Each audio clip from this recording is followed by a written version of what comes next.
Bonjour à toutes et bonjour à tous. Cette vidéo porte sur les voies de développement stratégique et plus particulièrement la découverte de la matrice d'Ansoff. Alors Igor Ansoff est un auteur pionnier en matière de stratégie d'entreprise. Il a publié sa matrice pour la première fois dans un article intitulé « Strategies for Diversification », publié dans Harvard Business Review déjà en 1957. Elle reste néanmoins très utile et très utilisée dans les entreprises.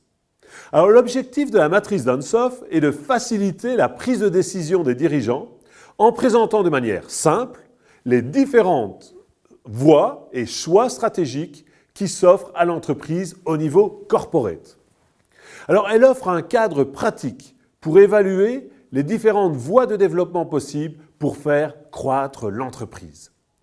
La matrice d'Ansoff est construite autour de deux dimensions. Alors la première dimension, ce sont les produits ou services, c'est-à-dire les biens ou services vendus qui sont classés en deux catégories, les produits existants versus les produits nouveaux, pour l'entreprise bien sûr. La seconde dimension, ce sont les marchés, c'est-à-dire les acheteurs qui achètent les produits ou services qui sont eux aussi classés en deux catégories, les marchés existants et les marchés nouveaux pour l'entreprise. Alors, chacune des cases de la matrice représente bien une voie de développement stratégique potentiel. Alors, à savoir, la pénétration de marché, le développement de produits, le développement de marché et la diversification. Alors, je vous propose tout simplement de passer en revue les 4 cases de cette matrice d'Ansoff. Tout d'abord, la pénétration de marché, qui correspond donc à un produit actuel sur les marchés actuels.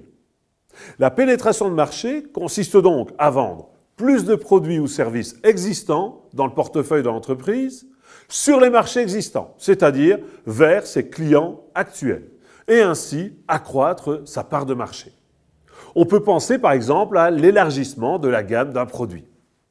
Alors, on comprend bien que cette voie de développement ne modifie pas le périmètre d'activité de l'entreprise, mais par contre peut exacerber la concurrence dans le secteur. Par contre, le risque pour l'entreprise qui choisit la pénétration de marché comme une voie de développement stratégique, ce risque reste tout à fait limité. Alors nous pouvons passer à la seconde case de la matrice, le développement de produits, qui correspond donc à des produits futurs sur des marchés actuels. Le développement de produits consiste à vendre des produits ou services nouveaux sur les marchés connus et existants pour l'entreprise. Un exemple, par exemple, le secteur de l'automobile, où les modèles automobiles existants sont revisités ou remplacés et sont donc vendus sur le marché actuel. Un autre exemple, c'est l'entreprise Sony, qui a développé successivement, si on se souvient, le magnétophone, le Walkman, le lecteur de CD portable, le lecteur MP3, voire le lecteur MP4. D'ailleurs, aujourd'hui, l'avènement du streaming pour la musique devra certainement modifier l'offre de Sony dans les années à venir. Alors, le risque de ce développement stratégique reste moyen pour l'entreprise. Néanmoins, cette voie de développement nécessite de collecter une information fine sur les habitudes d'achat des clients et idéalement par segment de clients, selon leurs âges, leur lieu d'habitation, leur sexe par exemple.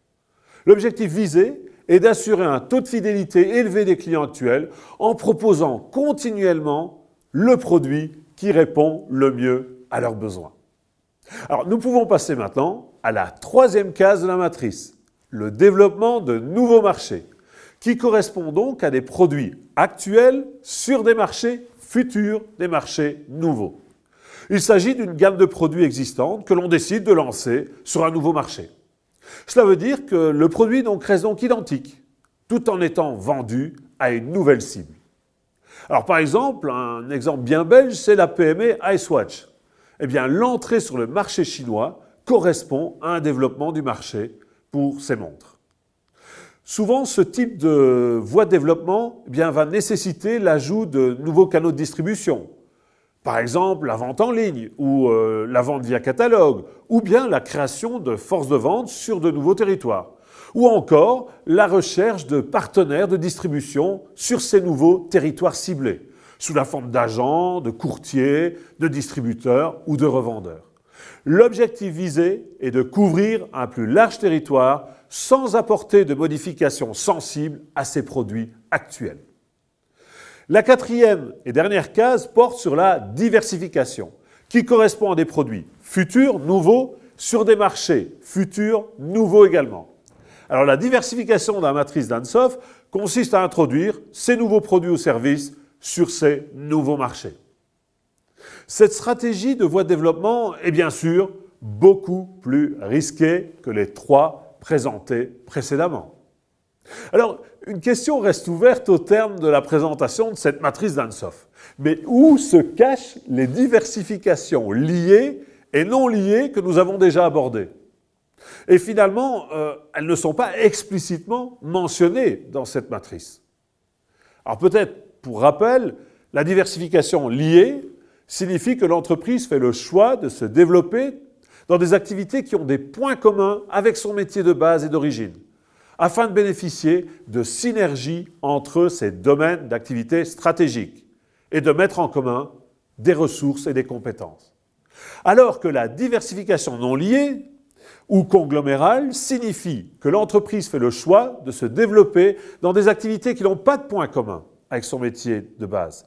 Elle obéit donc à une logique de croissance sans que les nouveaux secteurs visés n'entretiennent de synergies fortes avec le métier d'origine. Alors, d'après vous, est-ce qu'elles sont présentes dans la matrice d'Ansoff? Eh bien oui, elles sont présentes, mais elles sont bien cachées. En effet, on peut considérer que la case « Nouveaux produits, nouveaux marchés » est typiquement la case de la diversification conglomérale ou non liée. Bien sûr, si des synergies fortes existent avec les produits existants, il est possible aussi d'y trouver une diversification liée parce que des synergies sont bien présentes. Alors par contre, la case « Nouveaux produits sur marché existant » correspond typiquement à une diversification liée par le marché.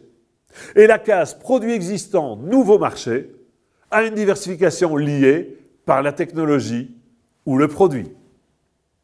Alors pour conclure, je voudrais prendre un exemple très concret qui va bien illustrer cette matrice d'Ansoff. En ce qui concerne la pénétration de marché, produits existants, marché existant, on va prendre le cas de Apple. Les versions actualisées de son iPhone 3, 4, 5, 6, où on améliore la qualité des photos, on agrandit la taille de l'écran, on accélère les processus, les connexions Internet constituent une pénétration de marché. Pour ce qui est du développement de produits, nouveaux produits sur marché existant, on peut prendre l'exemple de l'iPod Shuffle. Il s'adresse à des clients existants de l'iPod en proposant un nouveau support qui est plus petit, plus maniable, plus facilement transportable et qui est utile à certains moments pour le sport, les balades. Et quand tu souhaites prendre un appareil moins grand et moins fragile que l'iPod ou l'iPhone. Alors pour ce qui est du développement de marché qui correspond à produits existants, marché nouveau, on peut prendre l'exemple de l'iPod Touch qui est une réplique de l'iPhone, mis à part le fait que tu ne peux pas appeler. C'est un produit idéal pour certains marchés internationaux. Alors pour finir, la matrice d'Ansoff, c'est la diversification qui correspond à des nouveaux produits sur des nouveaux marchés. C'était tout à fait le cas lors du lancement de l'iTunes ou de l'iPod qui s'adressait à un groupe de clients large et très différent des consommateurs existants d'Apple qui étaient souvent plutôt des fans d'informatique. Cette fois, Apple entre dans l'industrie de la musique qui est plus risquée mais qui est potentiellement plus rentable. D'ailleurs, plus récemment, Apple a continué dans cette voie en développant et en lançant un nouveau produit pour ce type de clientèle qu'il a appelé Apple Music, la mise à disposition de musique en streaming ainsi que le lancement d'une chaîne de radio propre. Pour conclure cette vidéo, je vous laisse sur une citation de Gaston Bachelard, philosophe français. Le poème est essentiellement une aspiration à des images nouvelles. Il correspond aux besoins essentiels de nouveauté qui caractérisent le psychisme humain.